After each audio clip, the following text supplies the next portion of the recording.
Hola, bienvenidos a OrtoCast. Yo soy su presentador, R2 de la Torre, médico residente de traumatología y ortopedia. En este episodio hablaremos de una de las fracturas más comunes en adultos que ingresan en los servicios de urgencias en todo el mundo, que son las fracturas de tobillo. Son las fracturas de tobillo. Hablaremos sobre la valoración inicial, los datos clínicos y radiográficos que nos llevan a un diagnóstico adecuado.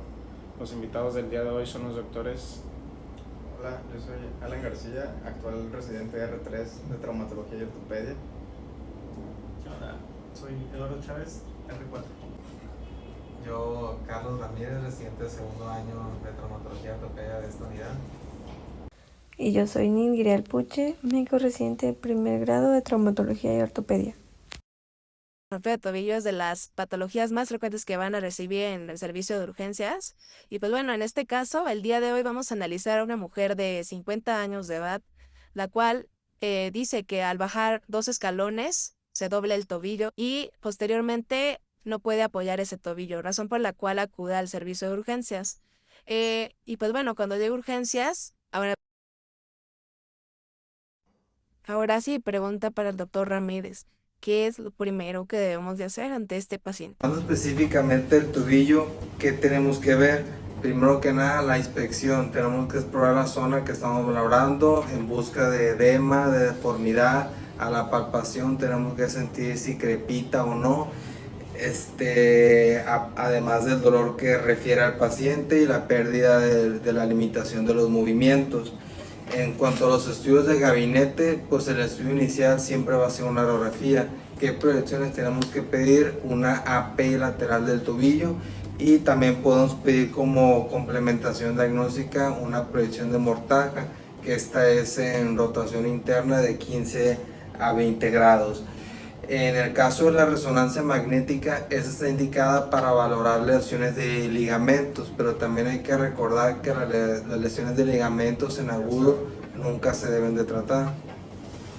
Desde mi experiencia como R1 en esta unidad médica, les comparto que al paciente lo tenemos que valorar de forma integral, analizar su estado general desde el momento que llega a la sala de urgencias, preguntar si tiene comorbilidades, así como en un siguiente paso puedes realizar una exploración física adecuada. Y dentro de los hallazgos que tenemos que valorar en estos pacientes en los que sospechamos fractura de tobillo específicamente, hay que valorar dolor, crepitación, coloración tegumentaria, así como si hay pérdida del movimiento. De igual forma, nos podemos apoyar de los estudios de gabinete radiográficos que nos permiten identificar qué tipo de fractura es, así como encaminarnos hacia el manejo terapéutico. Mira, llegando un paciente al servicio de urgencias, aunque sea, siempre hay que ver integralmente al paciente. Hay que ver cómo está su estado general, cómo está el paciente, si llega hablando, respirando, porque antes que todo somos médicos, no somos nada más ortopedistas. Tenemos que ver de una manera completa al paciente y que su estado general se encuentra adecuado. Y más en situaciones traumáticas, en donde puede haber eventos que sí comprometan de una manera más importante el estado general del paciente. En este caso, bueno, obviamente, como se mencionó, se dobló el tobillo y muy probablemente el paciente llega refiriéndolo en el tobillo. Sin embargo, no hay que olvidar todo lo que comentamos. Siempre hay que analizar su estado general, si el paciente tiene alguna enfermedad previa, si el paciente es alérgico a alguna situación o algún medicamento, para así poder revisar de una manera integrada al paciente. El siguiente paso pues es la exploración física. ¿Qué hallazgos o qué tenemos que buscar en estos pacientes?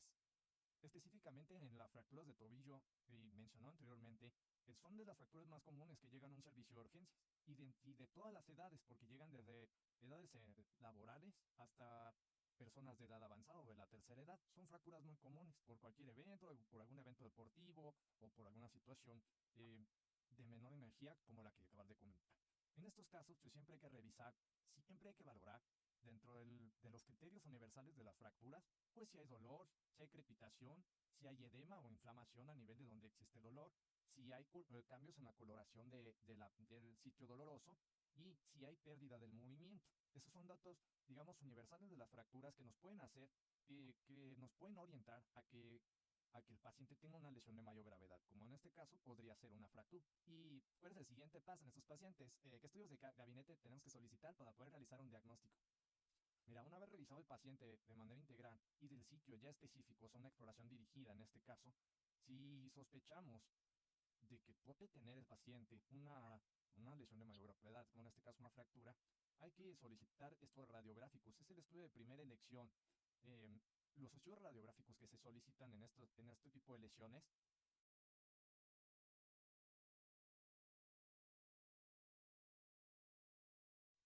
dos proyecciones tienen que ser, una anteroposterior, una radiografía simple anteroposterior y una radiografía lateral del tobillo. Y en algunos casos se llega a solicitar una proyección específica que no lo hacen en todas las ocasiones, pero también entra como a los estudios básicos, una proyección de Mortaja, que es una rotación interna de 15 a 20 grados. Es una variante de la proyección anteroposterior. Y siempre es quizá bueno solicitarla para poder analizar adecuadamente y tomar una determinación sobre todo que nos puede orientar a que si tiene una lesión y nos oriente hacia el tratamiento que vamos a seguir. Aquí un punto importante que quizá en algunas ocasiones puede entrar en dilemas es si se necesitan más estudios más específicos, como puede ser la resonancia magnética, la tomografía o la angiotomografía. Esos estudios ya son estudios que se tienen que solicitar solo y cuando se sospeche de lesiones de mayor gravedad, y a mi opinión son estudios que solamente se deben de solicitar si con las radiografías simples no se puede llegar como al diagnóstico certero o nos puede orientar hacia el tratamiento más adecuado de ese paciente. Pero a mi consideración no son estudios que de primera elección tienen que ser solicitados a este tipo de pacientes ni a este tipo de lesiones. En cuanto a las proyecciones que mencionas de la anteroposterior y lateral de tobillo, ¿qué tenemos que analizar en dichas proyecciones? Dentro de las proyecciones, lo que se tiene que ver, bueno, siempre hay que buscar una fractura, una pérdida de la continuidad ósea, una solución de la continuidad ósea. Y esto, bueno, habría que determinar en cuanto específicamente al tobillo. El tobillo está constituido por 3 huesos. La articulación tobillo la constituyen 3 huesos, que es la tibia, la parte distal de la tibia, el peroné y el astrágalo. Todo eso en su conjunto, a base de ligamentos y cápsula articular, forman la articulación del tobillo. Entonces hay que buscar si existe alguna solución de continuidad en el estudio radiográfico. Si es que este existe, hay que valorar si existe o no un desplazamiento de esa fractura. Si ya identificaste que hay una fractura, bueno, hay que valorar qué tipo de fractura es, porque también de eso va a depender el tipo de tratamiento que vaya a llevar el paciente. Recordemos que es una articulación de carga. Entonces, al ser una de las principales articulaciones que nos dan el movimiento y la deambulación, pues obviamente hay que estar conscientes de brindarle el mejor tratamiento al paciente y que tenga un mejor pronóstico. Entonces, lo específicamente que se busca, si hay una lesión en el hueso, una solución de continuidad, ok. Una vez identificada, si hay pérdida o no de la congruencia articular. Hay que identificar claramente el tipo de fractura del que nos estamos enfrentando. Y segunda, ya específicamente hablando ortopédicamente, pues hay mediciones específicas radiográficas que nos pueden orientar a que esa lesión pueda ser tratada tanto conservadora o quirúrgicamente. ¿En qué nos vamos a basar? Bueno, hay que basarnos en esas mediciones y una vez que identificada la fractura las realizamos. Los puntos más específicos, porque podemos hablar de muchas mediciones, pero los puntos más específicos de una radiografía anteroposterior, una es la congruencia articular, valorar la superposición tibio-peronea, y eso tiene una medición específica. No debe ser menor de 10 milímetros, sino ahí nos puede estar hablando de una lesión de la sindesmosis. Y la sindesmosis es un complejo ligamentario que nos une la articulación de tibia con el peroné. Es un complejo de 4 ligamentos que se encuentran en muchas veces en este tipo de lesiones se llegan a romper. Si se llegan a romper, el tratamiento generalmente de esas lesiones es quirúrgico. Entonces es un punto importante.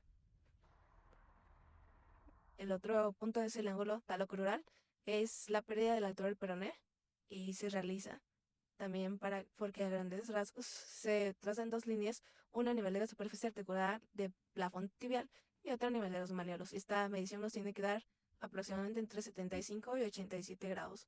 Si hay alguna variación en este promedio, pues nos habla de que puede haber una fractura.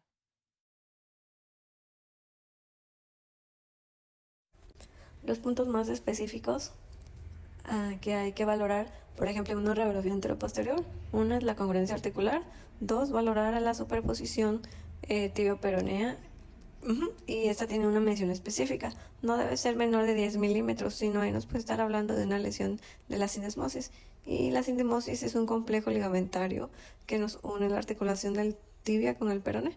Ajá, es un complejo de 4 ligamentos que se encuentra, que muchas veces en este tipo de lesiones se llegan a romper. Si se llegan a romper, el tratamiento generalmente de estas lesiones es quirúrgico. Entonces es un punto importante. El otro que considero muy importante es el ángulo talocrural. ¿A qué se refiere esto? A la pérdida de la altura del peroné.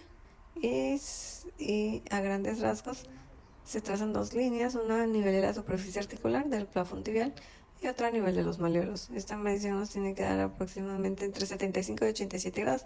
Si hay alguna variación en esta situación, también nos habla de que puede haber una incongruencia articular.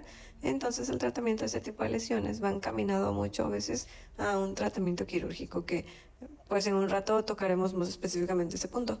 Pero esas son las situaciones que hay que considerar principalmente en un estudio radiográfico anteroposterior. En el estudio radiográfico lateral, pues identificamos de igual manera la solución de continuidad ósea y asimismo identificamos que hay una congruencia en la superficie articular entre la tibia y el astrálago. ¿Qué quiere decir? Que bueno, hay una cobertura adecuada del plafón tibial con la cúpula del astrálago para que valoremos si está habiendo de igual manera una adecuada congruencia articular. En caso de que se encuentre pérdida, pues ahí nos está hablando de que hay una lesión de mayor gravedad. Y lo mismo que podemos valorar en la proyección lateral. El campo posterior o malleolo posterior, algunos también lo mencionan de esta manera.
¿Cómo clasifican este tipo de lesiones? Porque clasificaciones hay muchísimas, pero para ustedes, ¿cuál es la forma más práctica de poder clasificar y así tener un diagnóstico y posteriormente un tratamiento? Como lo comenté hace ratito, hay muchas clasificaciones. Considero que la más utilizada y más útil en cuanto a un tratamiento es la clasificación de Weber, y eso no nada más lo considero aquí en México. Es una clasificación nacional e internacional que nos orienta al tratamiento. La clasificación de Weber nos clasifica ese tipo de fracturas de tobillo en 3 tipos. El tipo A de Weber, tipo B de Weber y tipo C de Weber. La tipo A de Weber nos orienta a que son fracturas que van por debajo de la sindesmosis o infrasindesmales.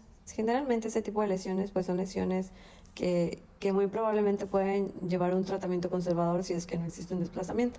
Las B de Weber son fracturas que están a nivel de la sindesmosis y son generalmente fracturas de tipo oblicuo que abarcan ese sitio donde está la articulación tibio-peronea y donde están los ligamentos que comentaba hace ratito. Esta situación a que nos orienta a que las tipo B de Weber, hasta un 50% aproximadamente, del 50 al 75% pueden llegar a tener una ruptura sindesmal, y las rupturas sindesmales requieren forzosamente un tratamiento quirúrgico. Y las tipo C de Weber, que son suprasindesmales o arriba de la sindesmosis, este tipo de lesiones generalmente el 100% de este tipo de fracturas tiene una lesión a nivel de la sindesmosis. Entonces el tratamiento de todas ellas es quirúrgico.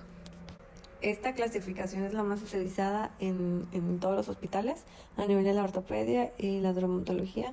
Es lo que más nos puede orientar a hacer un tratamiento con fractura del tobillo. Claro, es muy práctica Vamos a ver qué va a pasar con esta paciente. Esta paciente tiene una fractura tipo B de Weber que compromete el peroné y pues queremos dar un tratamiento porque la señora ahora nos va a preguntar, entonces, ¿ahora qué pasa? ¿Qué opciones de tratamiento tenemos? Mira, una lesión tipo B de Weber, lo primero que tenemos que valorar y lo que comentaba en cuanto a las proyecciones radiográficas es que existe una congruencia articular y si existe un desplazamiento de los fragmentos de la lesión. Es lo primero que tenemos que valorar porque eso es lo que nos va a dirigir al tratamiento. Inclusive hay fracturas tipo B de Weber que si no se encuentra una apertura del espacio sindesmal pueden tratarse de forma conservadora.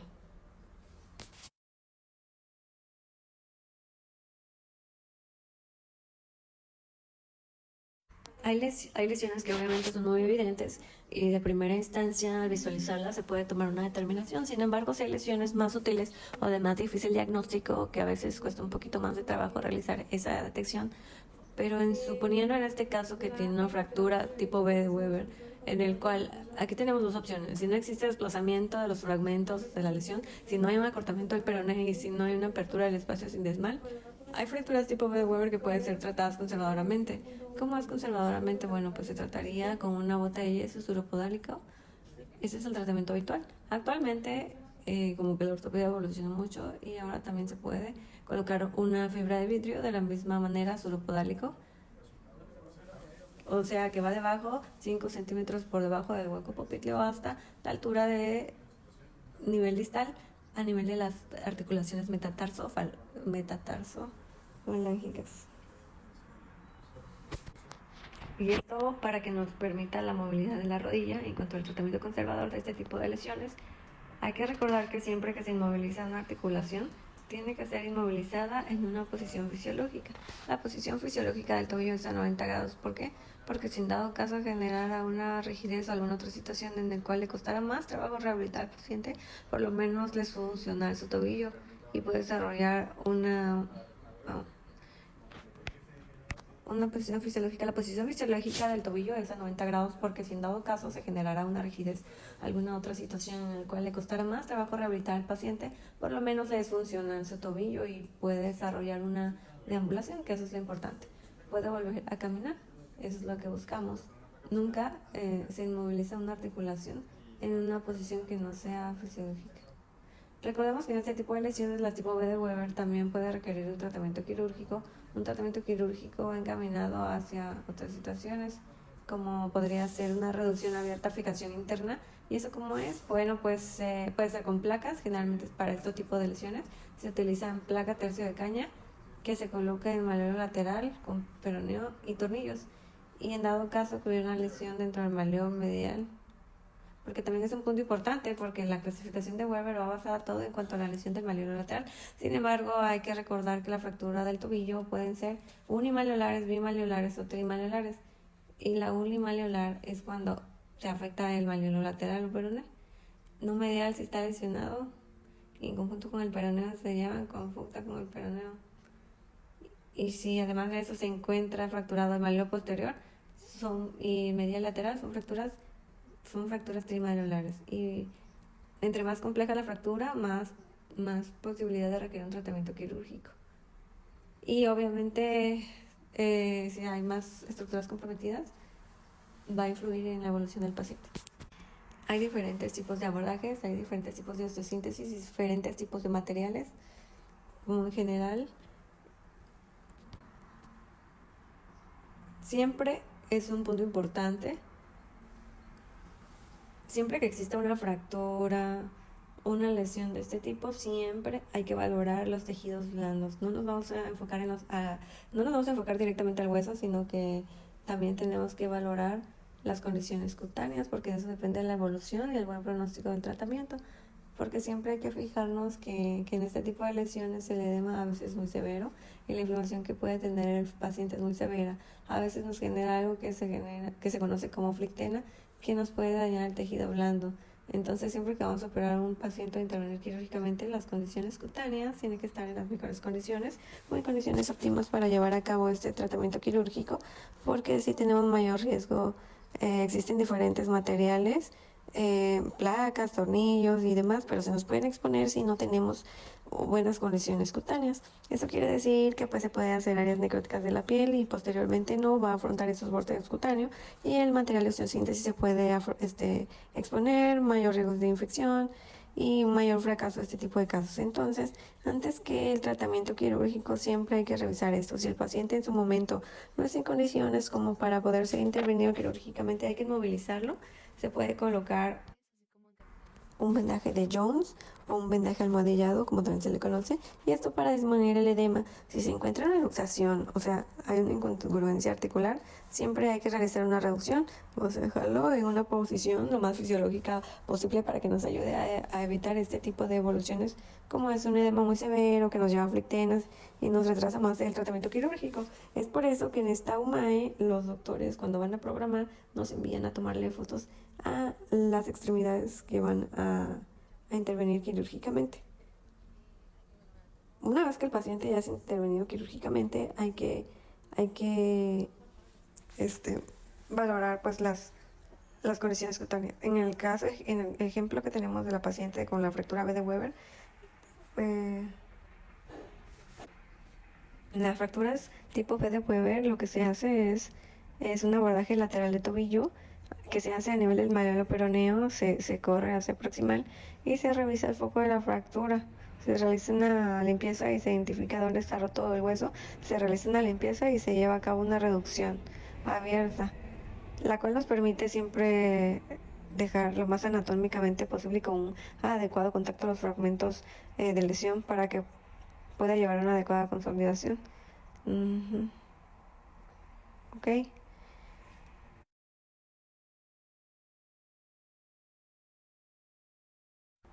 En este tipo de fracturas que se ponen placas que se conocen normalmente como placas tercio de caña y se coloca con tornillos hacia el hueso. Eso nos da una estabilidad que nos va a llevar a futuro a que se forme un callo óseo. Si hay una ruptura del malleolo medial, muchas veces este tipo de fracturas llegan a ser bimalleolares. Bueno, esto hay que realizar una reducción abierta, igual manera con un abordaje medial o al malleolo medial y se colocan tornillos, porque en ortopedia existen principios biomecánicos y dentro de ellos, en cuanto al malleolo medial, hay que darle una compresión a ese fragmento de lesión para que nos lleve a cabo una adecuada consolidación. Y en ese tipo de fracturas es importante la revisión de los ligamentos porque muchas veces no es aislada, muchas veces va acompañada de ruptura o lesión ligamentaria. Y hay que realizar una revisión de los ligamentos si es posible y reparación de los mismos en dado caso. En una lesión específica tipo B de Weber se coloca tornillos situacionales. Esto es para realizar una adecuada cierre de la sindesmosis. Este tornillo situacional es un tornillo que se coloca del peroné hacia la tibia. Esto para cerrar este espacio. Al cerrar el espacio, la sindesmosis nos ayuda a que se genere una fibrosis para posteriormente brindar nuevamente una estabilidad a esa articulación. Este tornillo posteriormente al paso de las semanas se retira porque si el paciente se pone a apoyar con este tornillo existe riesgo de ruptura del mismo y una mayor dificultad para sacarlo. Puede llegar a lastimar, a doler o a generar cierta incomodidad. Entonces es preferible sacarlo aproximadamente a las 6 semanas. Esto, digamos, es en parte el tratamiento quirúrgico que se le haría a una fractura tipo B de Weber. Y por ejemplo, esta paciente ya la operaste y ¿qué es lo que sigue? ¿En cuánto tiempo la vuelves a citar? ¿Qué es lo que revisas? ¿La mandas a rehabilitación? ¿Qué indicaciones le das? ¿Qué indicaciones le das a esta paciente? Pues un paciente con una fractura de tobillo, inmediatamente saliendo de la cirugía, hay que colocar un vendaje tipo Jones por 24 horas para valorarlo 24 horas posterior a la intervención quirúrgica. Y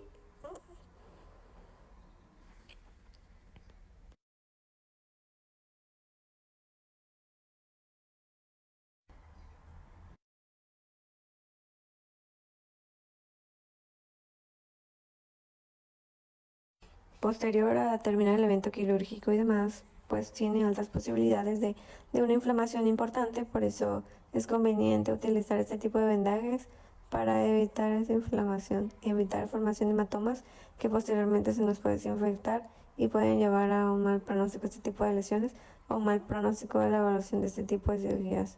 Entonces siempre es conveniente colocar un vendaje almohadillado o de Jones. Como el paciente hay que descubrirlo 24 horas posterior. Si se encuentra un edema leve moderado, se puede quedar con un vendaje elástico. Y es importante comentar que no es bueno estar lavando, estar lavando con pomadas, antisépticos. Generalmente Experiencia como R1 en esta unidad médica, les comparto que al paciente lo tenemos que valorar de forma integral, analizar su estado general desde el momento que llega a la sala de urgencias, preguntar si tiene comorbilidades, así como en un siguiente paso puedes realizar una exploración física adecuada. Y dentro de los hallazgos que teníamos para la rehabilitación del paciente, no sé si escuchaste. un paciente de este tipo, si en 24 a 48 horas se encuentra en condiciones adecuadas, puede ser dado de alta del hospital y continuar su recuperación en domicilio. Siempre es recomendable que por lo menos 5 a 7 días se mantenga la extremidad elevada, que él se acomode con unos cojines armados en su casa, y es más para que tenga elevado el pie, esto para evitar que se genere edema, inflamación, que nos pueda entorpecer la evolución de los pacientes. En este tipo de lesiones posterior a la cirugía se prohíbe a los pacientes apoyar en el área intervenida y se recomienda.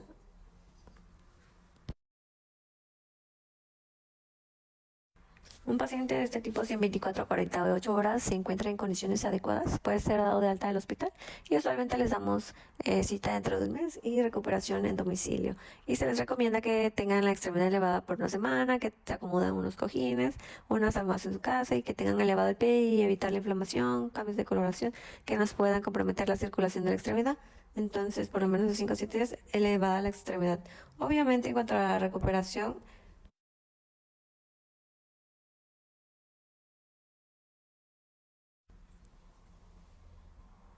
entonces, por lo menos 5 o 7 días se le va a la extremidad. Obviamente, en cuanto a la recuperación de ese tipo de lesiones, no puede apoyar el paciente, no puede apoyar nada. Entonces, tiene que usted utilizar ya sea el uso de muletas o una andadera sin el apoyo de la extremidad intervenida o la extremidad que tuvo la lesión. Y les damos el seguimiento dentro de un mes, y se les indica que se retiren los puntos dentro de 15 días. Y posterior a la cirugía, y posteriormente acudir a su valoración en la consulta externa de pie y tuyo. De manera inmediata, es importante mencionar que el paciente sí puede realizar ejercicios de flexo-extensión del tobillo, y esto para que entre más pronto iniciemos la rehabilitación de una lesión de este tipo, menor riesgo de rigidez articular. Entonces es importante iniciarle ejercicios de flexo-extensión al tobillo las principales 24 horas, porque es el principal arco de movilidad, y valorar en 2 semanas. Sí, bueno, ya después de mejorar ese aspecto, Señala la pantalla. como podemos ver aquí,